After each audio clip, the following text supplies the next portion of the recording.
Hello बच्चों, रसायन के कालांश रसायन की पाठशाला में आज हम आपके समक्ष एल्कोहल के रासायनिक गुणों की एक श्रृंखला लेके आए हैं। बच्चों, ये रासायनिक गुण लगभग 4 या 5 लेक्चर में पूरे होंगे। एक एक करके सभी रासायनिक गुणों को समझाया जाएगा। सभी तरह के प्रश्नों को हम करेंगे बच्चों।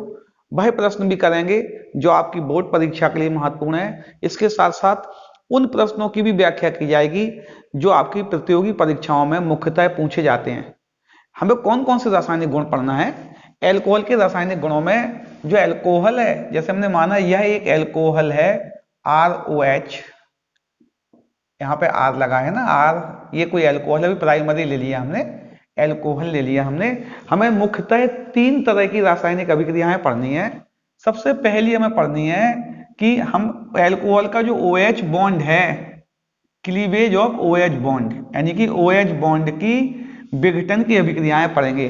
पहली रासायनिक अभिक्रिया वो पढ़ेंगे जिसमें OH बॉन्ड टूटेगा, अर्थात ये जो OH बॉन्ड है इसका हाइड्रोजन निकलेगा। यह एल्कोहल की अम्लीय प्रकृति की रिएक्शन होंगी। कैसी होंगी भाई? यह एल्कोहल की अम्लीय प्रकृति की रिएक्शन होंगी। इससे मालूम चलेगा कि एल्कोहल अम्लीय प्रकृति का है। अम्लीय प्रकृति की 2 रिएक्शन पढ़ेंगे, एक एसिडिक नेचर डायरेक्ट पढ़ेंगे और दूसरा हम पढ़ेंगे इसमें एस्टरीकरण। यह भी बहुत महत्वपूर्ण रिएक्शन है बच्चों।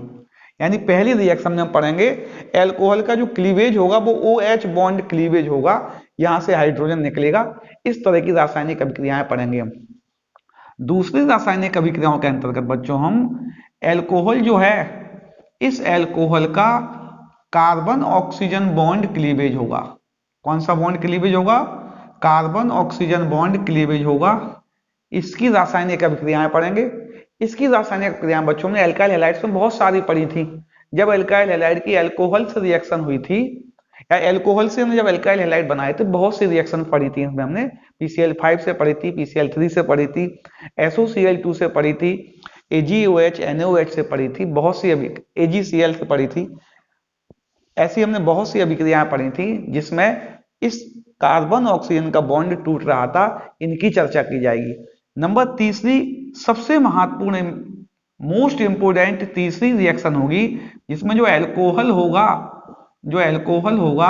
उसका ये वाला बॉन्ड भी टूटेगा और ये वाला भी टूटेगा। क्या कह रहा हूं मैं? OH वाला बॉन्ड भी टूटेगा और CH वाला बॉन्ड भी टूटेगा। दोनों बॉन्ड एक साथ टूटेंगे। हो सकता है ये वाला बॉन्ड भी टूटे, कभी कभी CO वाला भी बॉन्ड टूट सकता है। क्या कह रहा हूं मैं? ये वाले 2 बॉन्ड एक साथ टूटेंगे, ये वाला और ये वाला टूट सकता है, ये वाला और ये वाला भी टूट सकता है। इसमें बहुत सी अभिक्रियाएं पढ़नी है हमें। इस तरह की रासायनिक अभिक्रिया में हमें एक तो पढ़ना है डिहाइड्रोजनेशन। कौन सी पढ़ना? डिहाइड्रेशन।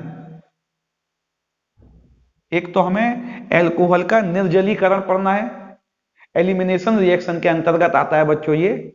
कौन सा? ये डिहाइड्रेशन, ये एलिमिनेशन रिएक्शन के अंतर्गत आता है। दूसरा हमें पढ़ना है डिहाइड्रोजनेशन।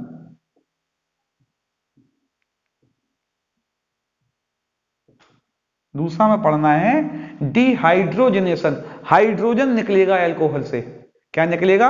हाइड्रोजन निकलेगा। और तीसरी हम पढ़ेंगे ऑक्सीडेशन। ये बहुत महत्वपूर्ण रिएक्शन है। तीनों रासायनिक अभिक्रियाएं बहुत इंपॉर्टेंट है बच्चों। इनमें से एक प्रश्न आने की संभावना बहुत अधिक होती है। ऑक्सीडेशन में एक स्पेशल ऑक्सीडेशन पढ़ेंगे हम, हेलोफॉर्म टेस्ट। Haloform test. इन सभी बातों की व्याख्या की जाएगी जो कि लगभग 3 और 4 कालांशों में होगी।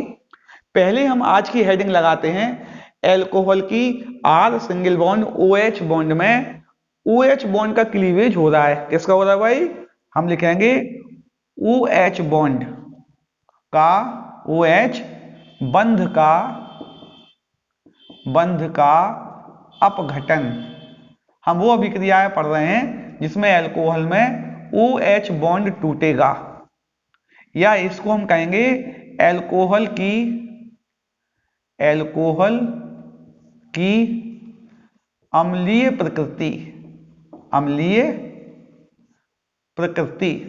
यह एल्कोहल की अम्लीय प्रकृति की रासायनिक अभिक्रियाएं होंगी। एल्कोहल अम्लीय नेचर का होता है, अम्ल नहीं है बच्चों, याद रखना है। जैसे हमने कहा एसिडिक एसिड एक एसिड है, यह एसिड नेचर का है, ठीक है ना। एसिड और एसिड नेचर होने में बड़ा अंतर है। वो बहुत, इसका एसिडिक कैरेक्टर बहुत कम होता है नॉर्मली, इसकी जो आयोनाइजेशन कांस्टेंट निकलता है, के की वैल्यू निकलती है, एसिड से बहुत कम होती है। एल्कोहल की अम्लीय प्रकृति की रिएक्शन पढ़ें। जब हम एल्कोहल में एक्टिव मेटल सोडियम डालते हैं तो यह इसके हाइड्रोजन को रिप्लेस कर देता है और सोडियम एल्कोक्साइड बनाता है। क्या बनाता है? सोडियम एल्कोक्साइड, और हाइड्रोजन गैस लिबरेट करता है। क्या बनता है? सोडियम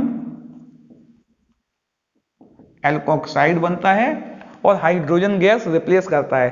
किसी भी केमिकल रिएक्शन में हाइड्रोजन का मेटल से रिप्लेस होना उस रिएक्टेंट के एसिडिक नेचर को रिप्रेजेंट करता है। इस रिएक्शन से ऐसा लगता है कि अल्कोहल अम्लीय प्रकृति का होगा। एक रिएक्शन लिखे हम, C2H5OH प्लस 2Na, क्या बनेगा भाई?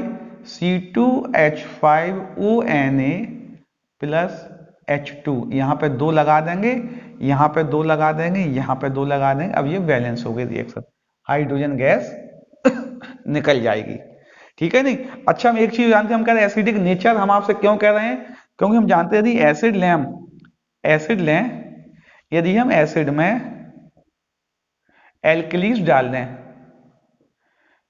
तो क्या बनता था यार? बेस डाल दें, वाटर सॉल्यूबल बेस डाल दें तो सॉल्ट बनता था और वाटर बन जाता था, सॉल्ट और वाटर, या कभी कभी हाइड्रोजन भी निकल जाती थी। क्या एल्कोहल में यह होगा? देखें, अच्छा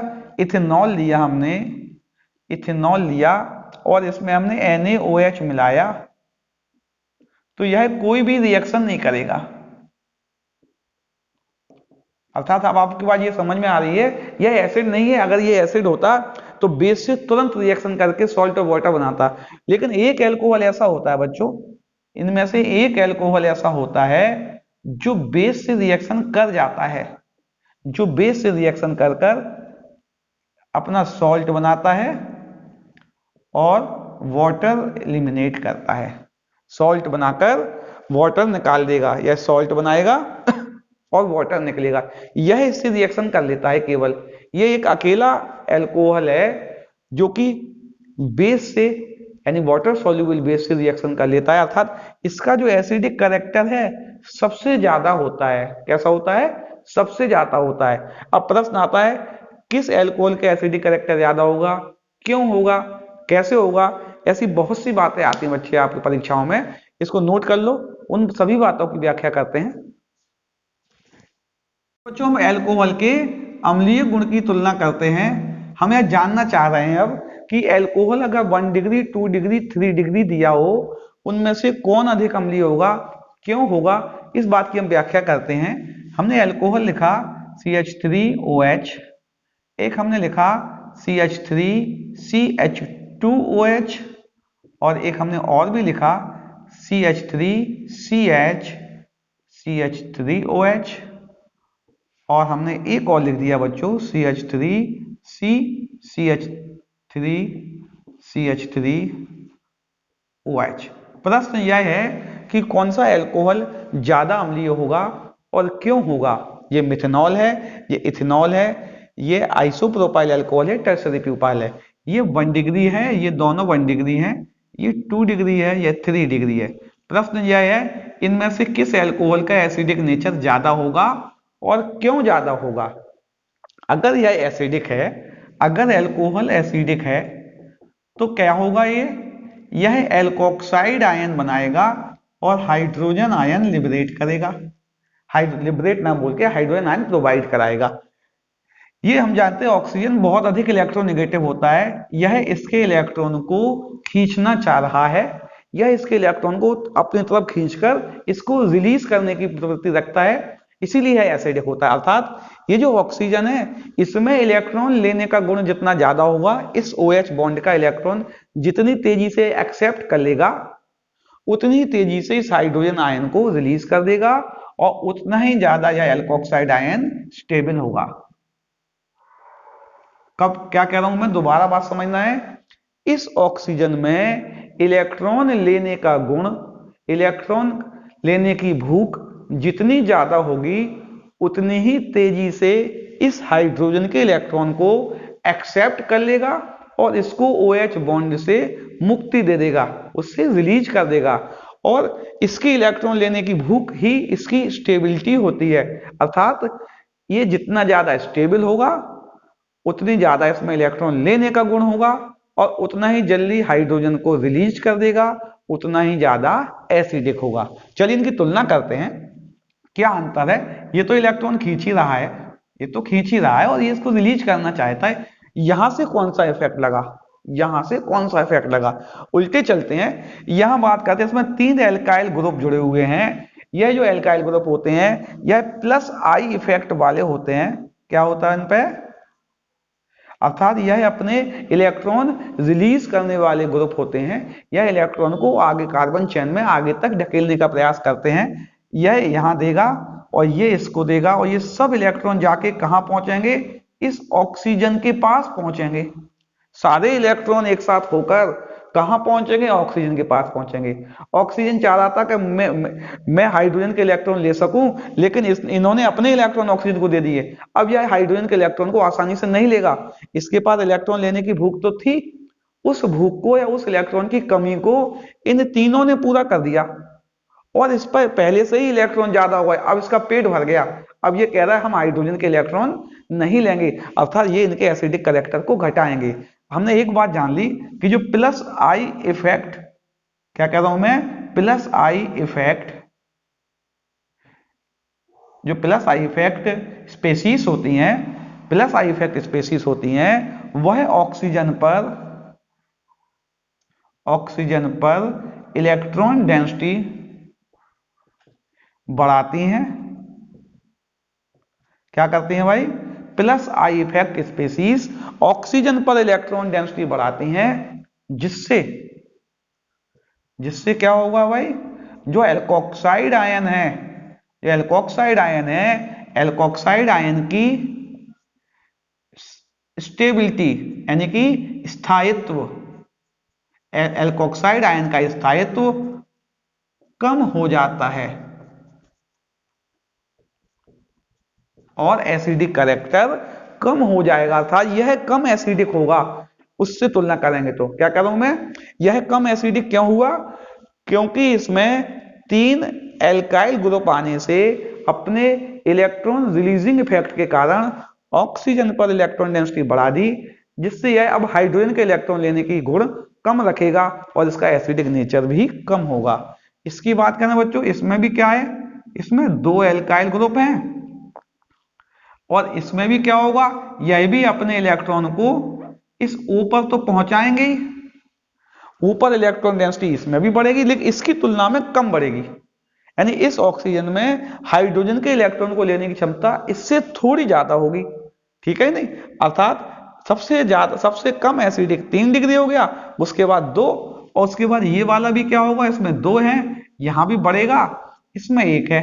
यानी कि अगर हम इनका एसिडिक ऑर्डर लिखें नेचर का, तो सबसे पहले आएगा मिथेनॉल, सबसे पहले मिथेनॉल, फिर 1 डिग्री जो इथेनॉल है, फिर 2 डिग्री, फिर 3 डिग्री।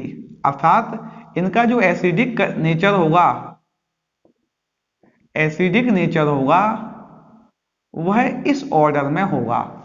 कौन सा होगा, methanol 1 degree, 2 degree, 3 degree.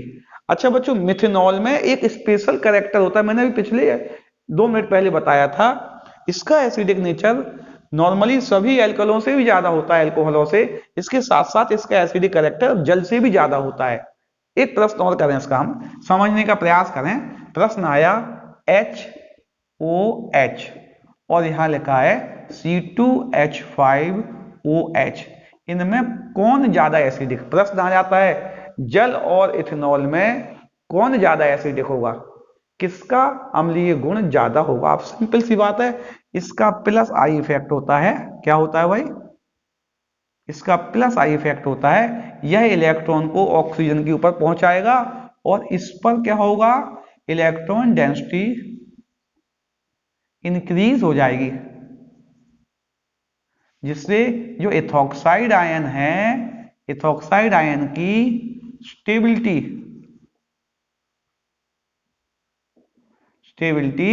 Decrease हो जाएगी। इस पर एक एल्काइल इथाइल ग्रुप होने से इसका प्लस आई इफेक्ट होगा। यह प्लस आई इफेक्ट ऑक्सीजन पर इलेक्ट्रॉन डेंसिटी बढ़ा देगा और यह हाइड्रोजन के इलेक्ट्रॉन को आसानी से नहीं ले पाएगा, जबकि इसमें ऐसा कोई प्रभाव नहीं है, इसमें ऐसा कोई प्रभाव नहीं है। तो प्रश्न आया जल और इथेनॉल में किसका अम्लीय गुण ज्यादा है, जल का ज्यादा है, यानी कि एसिडिक नेचर H2O का C2H5OH से ज्यादा एसिडिक है। लेकिन सामान्यतः जल सभी एल्कोहलों से ज्यादा एसिडिक होता है, सभी एल्कोहलों से। लेकिन जो मिथेनॉल होता है CH3OH, अनएक्सपेक्टेडली यह जल से ज्यादा एसिडिक होता है। इसमें स्पेशल गुण आ जाता है एक, ये इसका ड्रॉबैक मान सकते हैं आप। इसकी एसिडिक नेचर ज्यादा होती है, ओवरऑल सारे इफेक्ट देखे जाते हैं, उससे यह जल से ज्यादा एसिडिक होता है। इससे ज्यादा लगाओगे तो फिनॉल होता है, फिनॉल हम पढ़ेंगे, और उससे ज्यादा जो एसिड होता है वो तो एसिड ही होता है, एसिटिक एसिड लगा सकते हो, एसिटिक एसिड। और अगर एल्कोहल से ज्यादा कम एसिडिक देखना है तो वन एल्काइन जो होते हैं ना, वन एल्काइन का हाइड्रोजन भी एसिडिक होता है, ये भी एसिडिक नेचर का होता है। तो ये इनका ऑर्डर कभी भी आ जाए, सबसे ज्यादा एसिडिक नॉर्मल एसिड, जिनका वो तो एसिड है, खुद ही एसिड है, उसके बाद फिनॉल होता है, उसके बाद इथेनॉल मिथेनॉल होता है, वाटर होता है, अदर एल्कोहल्स होते हैं, उनमें 1 2 3 आते हैं, वन एल्काइंस होते हैं। वन एल्काइंस का हाइड्रोजन भी एसिडिक होता है। इसकी व्याख्या हमें करनी नहीं है, लेकिन 11th में पढ़ी हुई है। तो हम आप समझ रहे हैं कि एल्कोहल का एसिडिक गुण की अगर हम तुलना करेंगे, 2-3 प्रश्न बनते हैं। पहला बनता है 1 2 3 में किसका एसिडिक नेचर ज्यादा होगा, हम कहेंगे 1 डिग्री का एसिडिक नेचर ज्यादा होगा। दूसरा क्वेश्चन बनता है कि वाटर और एल्कोहल में किसका एसिडिक नेचर ज्यादा होगा, हम कहेंगे वाटर का एसिडिक नेचर ज्यादा होगा, क्योंकि एल्कोहल का प्लस आई इफेक्ट होता है। तो हम कंसिक्वेंस निकालें, अगर सामान्यतः देखें कि हम एसिडिक नेचर देख रहे हैं, एसिडिक नेचर देख रहे हैं, मगर एसिडिक नेचर किस पे डिपेंड करेगा, यदि प्लस आई इफेक्ट आ जाए, क्या कह रहा हूं मैं, प्लस आई इफेक्ट आ जाए, या हम ये कहें एसिडिक नेचर जो होगा वह डिपेंड करेगा, एसिडिक नेचर जो होगा वह इनवर्सली प्रोपोर्शनल होगा इलेक्ट्रॉन डेंसिटी ऑफ ऑक्सीजन, अर्थात वो सभी कारक जो ऑक्सीजन पर इलेक्ट्रॉन डेंसिटी बढ़ाएंगे वो एसिडिक नेचर को घटाएंगे, ठीक है नहीं। एसिडिक नेचर इनवर्सली प्रोपोर्शनल होता है इलेक्ट्रॉन डेंसिटी ऑफ ऑक्सीजन। अच्छा, जो प्लस आई इफेक्ट होता है 1 अपॉन प्लस आई इफेक्ट, अर्थात जो प्लस आई इफेक्ट है वो ऑक्सीजन पर इलेक्ट्रॉन डेंसिटी बढ़ाता है। क्या कह रहा हूं मैं, प्लस आई इफेक्ट ऑक्सीजन पर इलेक्ट्रॉन डेंसिटी बढ़ाता है, इसलिए एसिडिक नेचर को घटाएगा। और लगाएं 1 अपॉन न लगे, लिखें माइनस आई इफेक्ट। अगर कोई माइनस आई इफेक्ट स्पेसीज आया, जैसे लिखा हो CH3CH2OH, या लिखा है CH3OH, और यहां लिखा हो ClCH2OH, इनमें से कौन ज्यादा एसिडिक होगा, कोई आपसे पूछेगा तो इनमें से यह ज्यादा एसिडिक होगा। क्यों होगा, इसमें Cl का माइनस आई इफेक्ट होता है। अब यह ऑक्सीजन पर इलेक्ट्रॉन डेंसिटी कम कर देगा और यह हाइड्रोजन के इलेक्ट्रॉन को जल्दी से लेकर इसे रिलीज कर देगा, इसका माइनस आई इफेक्ट होता है। और इसका प्लस आई इफेक्ट होता है, तो ये इलेक्ट्रॉन एसिडिक नेचर को घटाएगा। तो यानी क्या हुआ, एसिडिक नेचर ऑक्सीजन के इलेक्ट्रॉन डेंसिटी के इनवर्सली प्रोपोर्शनल होता है, प्लस आई इफेक्ट भी एसिडिक नेचर को घटाता है, माइनस आई बढ़ाता है, और स्टेबिलिटी ऑफ एल्कोक्सी आयन, यानी एसिडिक नेचर मुख्यतः एल्कोक्सी आयन की स्टेबिलिटी पर डिपेंड करता है। एल्कोक्सी आयन की स्टेबिलिटी ऑक्सीजन पर इलेक्ट्रॉन डेंसिटी कम होने से रहती है, ऑक्सीजन पर इलेक्ट्रॉन डेंसिटी कम करने वाला ग्रुप माइनस आई इफेक्ट है, अगर प्लस आई आएगा तो इलेक्ट्रॉन डेंसिटी बढ़ाएगा और एसिडिक नेचर को कम कर देगा। इन बातों को नोट कर लो। इसकी दूसरा अम्लीय गुण एस्टरिफिकेशन की चर्चा करते हैं। दूसरा अम्लीय गुण एस्टरीकरण पढ़ते हैं। दूसरा अम्लीय गुण एस्टरीकरण पढ़ते हैं। यह भी बहुत महत्वपूर्ण अम्लीय गुण है बच्चों। यदि हम एल्कोहल की, कोई भी एल्कोहल ले लिया हमने, एल्कोहल की मिथेनॉल ले लें, CH3C, पहले लिया हमने इथेनोइक एसिड की, एल्कोहल से रिएक्शन हो रही है C2H5OH से, एसिड मीडियम में होती है। किस मीडियम में होती है बच्चों? एसिड मीडियम में होती है। इस केमिकल रिएक्शन में एस्टर बनता है। क्या बनता है? एस्टर बनता है और जल निकलता है। इस रिएक्शन को एस्टरीफिकेशन कहते हैं क्योंकि इसमें एस्टर बन रहा है। नाम क्या है इसका? Ethyl acetate.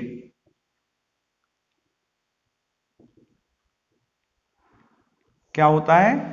जब कार्बोक्सिलिक एसिड की एल्कोहल से रिएक्शन होती है तो इसमें एस्टर बनता है और पानी निकलता है। इस रिएक्शन को एस्टरीफिकेशन बोलते हैं। इसका टेस्ट, फ्रूटी स्मेल आती है इसमें, इसका टेस्ट है। प्रश्न इसमें बहुत से बनते हैं बच्चों। सबसे पहला और मुख्य प्रश्न बनता है इसमें, यहां जो H आया है, ये जो H2O निकला है, H2O में H और OH है ना? ऐसे ही इसको थोड़ा व्यवस्थित करके लिखें, CH3COOH प्लस, इसको पलट के लिख दें यदि हम, और दो तरह के प्रश्न बनते हैं। इसको एक बार और लिखें, CH3COOH प्लस C2H5OH। ये रिएक्शन दो तरह से संभावित थी। एक तो ऐसा हो सकता है कि एल्कोहल H दे दे और यह OH दे दे, तो बकाया बचा CH3COO-C2H5, या दूसरा क्या हो जाए, यह H दे और यह OH दे, ऐसी रिएक्शन हो जाए। दोनों ही रिएक्शन में प्रोडक्ट तो एक ही बनना है, CH3COO-C2H5 प्लस H2O। अगर चाहे ये वाली रिएक्शन हो चाहे ये वाली रिएक्शन हो, दोनों का प्रोडक्ट तो एक ही बन रहा है बच्चों, है ना? दोनों का प्रोडक्ट तो सेम बन रहा है। अब यहां कंट्रोवर्सी आ गई कि कौन सी रिएक्शन सही होगी। क्या एल्कोहल प्रोटॉन देगा, क्या अम्ल प्रोटॉन देगा? क्योंकि हम अभी जिस टॉपिक के हेडिंग के अंतर्गत पढ़ रहे हैं उससे तो हमें समझ में आ रहा है कि क्या होगा। हमारी हेडिंग है एल्कोहल की अम्लीय प्रकृति, अर्थात एल्कोहल अम्लीय नेचर का होगा यहाँ पे, और एल्कोहल H देगा, तो ये वाली रिएक्शन सही होगी। ये वाली रिएक्शन सही होगी हमारे हिसाब से तो। लेकिन इसको स्पष्टीकरण करना है बच्चों में ना, इसका स्पष्टीकरण करना है। तो इसको जो रेडियो एक्टिव आइसोटोप्स थे, रेडियो एक्टिव आइसोटोप्स की सहायता से इसकी जो रिएक्शन थी, ये समझ लिया गया इस रिएक्शन में कि ऑक्सीजन, ये वाला ऑक्सीजन किसका है, मतलब ये वाली रिएक्शन सही है कि ये वाली रिएक्शन, हाइड्रोजन कौन दे रहा है, हाइड्रोक्सिल कौन दे रहा है, इस बात को समझना था हमें। क्या किया वैज्ञानिकों ने, ये जो एल्कोहल एसिड लिया वही तो नॉर्मल लिया, लेकिन जो एल्कोहल लिया C2H5OH लिया, उसमें जो ऑक्सीजन लिया वह ऑक्सीजन का आइसोटोप्स ले लिया। जो ऑक्सीजन होता है O16 होता है और O18 होता है। O18 ऑक्सीजन का रेडियो एक्टिव आइसोटोप होता है। कैसा होता है ये? रेडियो एक्टिव आइसोटोप होता है। इसकी स्पेशल कैरेक्टरिस्टिक्स होती है, अगर यह किसी एलिमेंट्स, किसी कंपाउंड्स में है तो उसके अलग गुण होंगे, कुछ सामान्य ऑक्सीजन से इसके अलग गुण होते हैं। तो आइसोटोपिक आइसोलेशन हम कर सकते हैं इसको, अगर इसको आइडेंटिफाई करना है कि यहाँ ऑक्सीजन है कि नहीं, उसके स्पेशल टेस्ट होते हैं, उसको हम कर सकते हैं। तो क्या किया, जो एल्कोहल था, एल्कोहल के ऑक्सीजन को O18 वाला ऑक्सीजन ले लिया। यह नॉर्मल ऑक्सीजन थे दोनों, इसका ऑक्सीजन O18 वाला ले लिया। अब जब प्रोडक्ट बनाया, प्रोडक्ट क्या बना, CH3COOC2H5 प्लस H2O। जब सारे प्रोडक्टों का एनालिसिस किया गया तो यह पाया गया कि जो O18 वाला ऑक्सीजन था वो यहां मिला, एस्टर में मिला। किस में मिला? एस्टर में O18 वाला ऑक्सीजन मिला, और जो वाटर था उसका ऑक्सीजन नॉर्मल था। यानी ये 16 वाला ऑक्सीजन था, यह 18 वाला ऑक्सीजन था। 18 वाला ऑक्सीजन यहाँ आना तभी संभव है जब ये वाला 18 हो जाए। जब ये 18 हो जाएगा, अब ये ऑक्सीजन यहाँ आ गया, ये इसके साथ हो गया, और ये मैकेनिज्म सही थी। अर्थात एल्कोहल का जब भी एस्टरिफिकेशन होता है, एल्कोहल का ना, एसिड का जब भी अल्कोहल से रिएक्शन होती है, अल्कोहल का एस्टरिफिकेशन होता है, अल्कोहल से जब एस्टर बनाते हैं तो उसमें हमेशा अल्कोहल प्रोटॉन डोनर का काम करता है, H+ डोनेट करता है, ठीक है नहीं, इसलिए यह अल्कोहल के एसिडिक नेचर की रिएक्शन के साथ रखी गई है इसको। तो ये बात आपको समझ में आ रही है। इसमें यहाँ ये वाली रिएक्शन राइट है, ये वाली रिएक्शन सही नहीं है। यहाँ पे ये H नहीं देगा, H ये वाला देगा, ठीक है नहीं, ये H ये वाला देगा एल्कोहल। तो इसकी मैकेनिज्म आपको याद रखनी है। अब प्रश्न आता है इसकी स्टेबिलिटी क्या होगी और इसकी प्रॉपर मैकेनिज्म क्या होगी, किस तरह रिएक्शन प्रोग्रेस हो रही है ये। अब हमने रिएक्शन देख ली, हमने पहले बताया था बच्चों, किसी भी रिएक्शन की जब मैकेनिज्म लिखते हैं तो रिएक्शन देखकर मैकेनिज्म लिखी जाती है, ना कि मैकेनिज्म के बाद रिएक्शन आती है। इसको नोट कर लो, इसकी मैकेनिज्म बताते हैं बच्चों। चलिए मैकेनिज्म लिखते हैं। क्या होता है ये याद रखना बच्चों, यहाँ अम्लीय माध्यम होना बहुत अनिवार्य है। यदि अम्ल नहीं होगा तो यह रिएक्शन, चूंकि रिवर्सिबल रिएक्शन होती है और यह फॉरवर्ड डायरेक्शन की जगह बैकवर्ड में भी आने लगी और रिएक्शन प्रोग्रेस ही नहीं होगा। अम्ल का क्या यूज है, अम्ल किस प्रकार यहाँ पर रिएक्शन में उपयोग में आता है, उसकी हम व्याख्या कर रहे हैं। सबसे पहले क्या होगा, हमने एसिड आएगा, रिएक्शन पहले एसिड करेगा, ये एसिड है। पहले स्टेप में क्या होगा, हम जानते हैं ऑक्सीजन पर लोन पेयर होते हैं दो, ऑक्सीजन पर दो लोन पेयर होते हैं। पहले स्टेप में क्या होगा, अम्ल से जो हाइड्रोजन आयन प्राप्त हुआ है, यह हाइड्रोजन आयन इस एसिड पर अटैक करेगा बच्चों। यहां भी अटैक कर सकता है, यहां भी अटैक कर सकता है। चूंकि हमने पढ़ा हुआ है, हमने पहले से रिएक्शन पढ़ ली है, मैकेनिज्म बाद में आई है। यहाँ अटैक नहीं करेगा, यहाँ अटैक करेगा तो इसका OH निकल जाएगा फिर H2O के रूप में, इसलिए यहाँ अटैक नहीं कराना है हमें। समझ लेना बात आपको, अगर यहाँ अटैक कराएंगे तो ये H2O पूरा निकलेगा और यहाँ का तो वो निकलना ही नहीं है, इसलिए हाइड्रोजन इस वाले ऑक्सीजन पर अटैक करेगी। इस पर इलेक्ट्रॉन की कमी है, ये कह रहा भाई मेरे पास आ जाओ, मेरे पास भी तो इलेक्ट्रॉन है, मैं तुझे दे दूंगा इलेक्ट्रॉन। इस पास आया और इसने क्या किया, CH3 C double bond OH, एक इलेक्ट्रॉन पेयर कम हो गया, इस पर पॉजिटिव चार्ज आ गया। लेकिन यह पॉजिटिव रहना चाहता नहीं है, क्योंकि यह तो most electronegative, second highest most electronegative element से, यह तो चाहता है भाई मैं दे तो दिया है इसने, अब इसे टेंशन हो रही है। क्या टेंशन हो, मुझ पे पॉजिटिव चार्ज क्यों आ गया ये। तो अगले स्टेप में क्या होगा, ये जो बना है ये अनस्टेबल स्पीसीज होगी। कैसी होगी, अनस्टेबल, यह अनस्टेबल स्पीसीज होगी। जैसे ही इसके पास, जैसे इसको यहां लिख देता हूं बच्चों, है ना, जैसे ही इसके पास इथेनॉल आएगा, जैसे ही इसके पास इथेनॉल आएगा, इसके ऑक्सीजन पर भी क्या होते हैं, इसके ऑक्सीजन पर भी इलेक्ट्रॉन पेयर होते हैं। यह कहेगा भाई मैं तो अनस्टेबल हूं, तो मुझे अपने इलेक्ट्रॉन दे दे, मैं स्टेबल होना चाहता हूं। क्या कह रहा हूं मैं, ये कहेगा तू इस ऑक्सीजन से कहेगा तू मुझे अपने इलेक्ट्रॉन दे दे, मैं स्टेबल होना चाहता हूं। और ये क्या करेगा, कार्बन से इलेक्ट्रॉन खींच लेगा, ऑक्सीजन तो देगा नहीं अभी, यह इस कार्बन से इलेक्ट्रॉन खींच लेगा और यह स्टेबल हो जाएगा। इसकी स्थिति क्या हो जाएगी, नीचे लिखूं बच्चों, है ना, यहां पर लिखूं तो ज्यादा क्लियर है। C2H5OH आया इसके पास, इसने इलेक्ट्रॉन कार्बन से ले लिए और यह तो स्टेबल हो गया, CH3COH और OH, और इस कार्बन पे पॉजिटिव चार्ज आ गया। जैसे ही इस पे पॉजिटिव चार्ज आया, इसके पास लोन पेयर नहीं है, तुरंत लोन पेयर लेके इसको पकड़ लेगा, पॉजिटिव चार्ज को खत्म कर देगा। ऑक्सीजन अपने लोन पेयर के साथ इससे आके जुड़ जाएगा। अब इस ऑक्सीजन पर पॉजिटिव चार्ज आ गया, बात समझ में आ रही ना। पहले क्या हुआ, इसने इस पे अटैक किया, इस पे अटैक इसलिए नहीं किया क्योंकि OH नहीं निकलना था, इस पे अटैक किया, इसके इलेक्ट्रॉन को लेकर इस पे जुड़ गया, ऑक्सीजन पे पॉजिटिव चार्ज आ गया, वो रहना नहीं चाहता ऐसा, इसलिए इसने कार्बन के बॉन्ड को ब्रेक कर दिया और अपने चार्ज को न्यूट्रलाइज कर लिया। अब कार्बन पे पॉजिटिव चार्ज आ गया, इसने इस ऑक्सीजन से इलेक्ट्रॉन ले लिया और यहां जुड़ गया, अब इस ऑक्सीजन पे पॉजिटिव चार्ज आ गया। ठीक है ना, होगा क्या, ये सब बातें बच्चों एक ही जगह होनी है, एक साथ होनी है। होगा क्या अगले स्टेप में क्या होगा, ये चूंकि जब भी एक कार्बन पर 2 OH आ जाएं, 2 हाइड्रोक्सिल ग्रुप आ जाएं, वह कार्बन अनस्टेबल होता है। कैसा होता है वह कार्बन? अनस्टेबल होता है। और स्टेबिलिटी एक्वायर करने के लिए वो तुरंत H2O निकालने का प्रयास करता है। क्या निकालने का प्रयास करता है?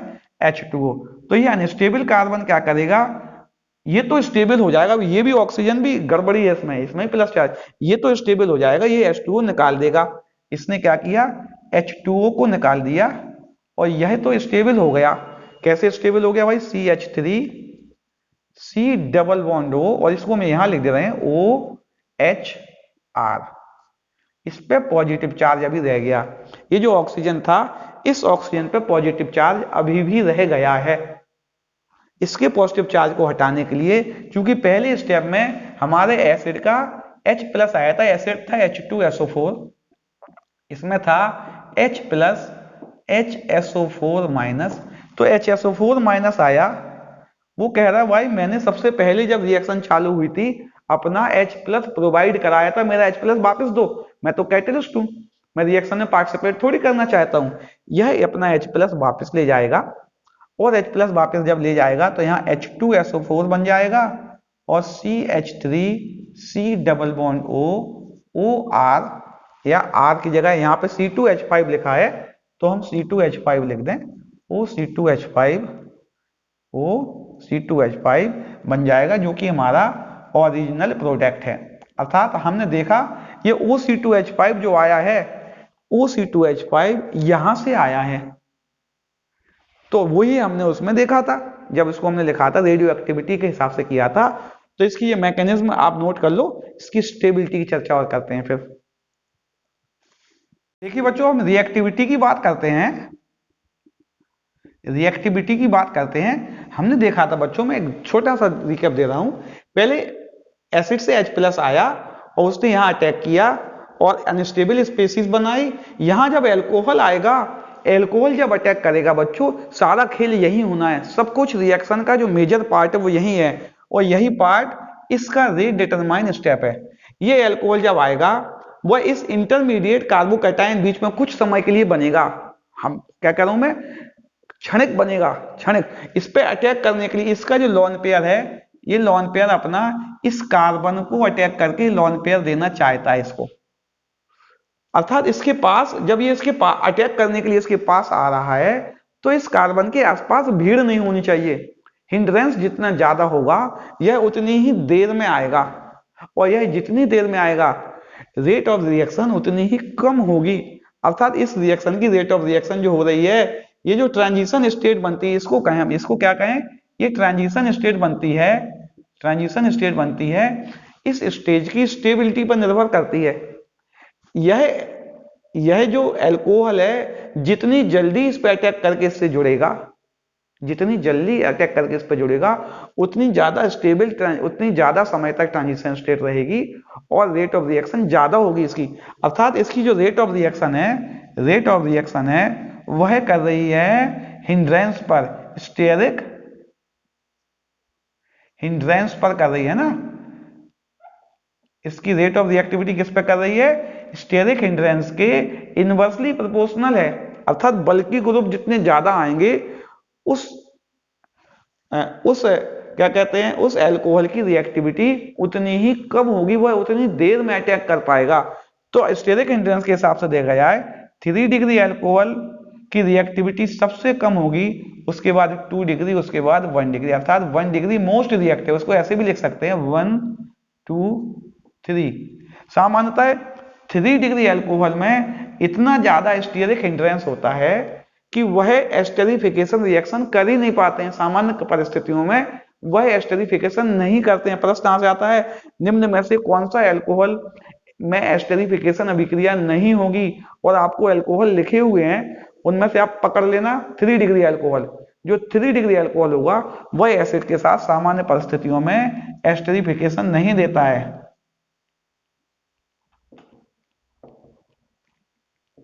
यह एस्टेरिफिकेशन की रिएक्शन आसानी से नहीं देता है, सामान्य परिस्थितियों में एस्टेरिफिकेशन नहीं देता है।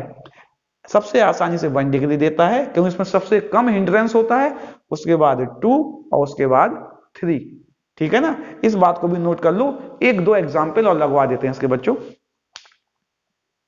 कुछ एक्सरसाइज कर लेते हैं बच्चों।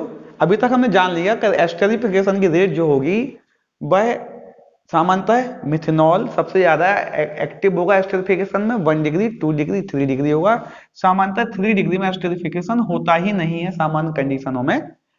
एसिड की बात करेंगे, एसिड में भी जितने ज्यादा बल्की ग्रुप आएंगे उतना इसका एस्टरिफिकेशन कठिन होता जाएगा। तो हमने लिखा है CH3 का होल ट्वाइस आएगा तो और होने लगेगा। इसके अलावा rate of reaction steric hindrance के इनवर्सली प्रोपोर्शनल थी।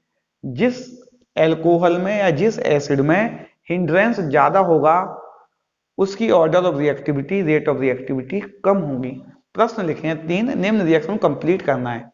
पहले इसको क्या करें, हम बिंदी लगा दें, जो हमने बताया था आपको बेटा, यहाँ बिंदी लगा दें तो कार्बन डाल दें। फिर यहाँ कार्बन डालेंगे, 2 हाइड्रोजन आ गए, इस पर भी 2 आ जाएंगे और इस पर भी 2 आ जाएंगे, यहाँ 3 आ जाएंगे इसमें CH3। ये क्या हो जाएगा CH3 CH2OH।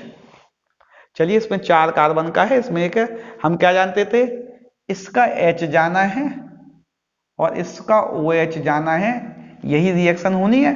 क्या बन जाएगा बेटा CH3 CH2 CH2, ये तो ये बचा ही है, इसका CO बचा और यहां आ गया OC2H5। क्या आ गया OCH2CH3, यह इसका प्रोडक्ट बन गया, ये इसका प्रोडक्ट बन गया। H2O यहां पे निकल जाएगा। इसकी बात करें, इसमें क्या होगा बच्चों, इसमें इंट्रामोलिकुलर एस्टरिफिकेशन होगा। एक ही मॉलिक्यूल में अल्कोहल भी है, उसी मॉलिक्यूल में एसिड भी है, इसमें इंट्रामोलिकुलर एस्टरिफिकेशन होगा और साइक्लिक एस्टर बनेंगे। क्या बनेंगे, साइक्लिक एस्टर। होना क्या है, इसका H निकलेगा और इसका OH निकलेगा। हमने अभी पढ़ा था, मैकेनिज्म पढ़ी थी हमने, इसका H इसका OH निकलेगा। क्या बनेगा,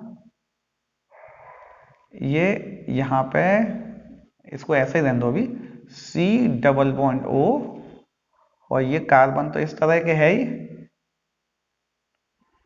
इनके बीच में क्या होगा बच्चों, इनके बीच में ऑक्सीजन और आ जाएगा। ये वाला जो ऑक्सीजन बचा, इनके बीच में साइक्लिक एस्टर बन गया। क्या बन गया, साइक्लिक एस्टर बन गया। H2O निकल जाना है। होना क्या है, इंट्रामोलिकुलर एस्टरिफिकेशन होगा, साइक्लिक एस्टर बनेगा। इसको करें, फिर क्या होना है, एल्कोहल का H, इसका OH निकलेगा। क्या आएगा CH2O और यहां आया COCH3। अच्छा, ये तो 1 डिग्री अल्कोहल है, यह भी 1 डिग्री अल्कोहल है। यह अल्कोहल 2 डिग्री है और 2 जगह से घिरा हुआ है 1 डिग्री से।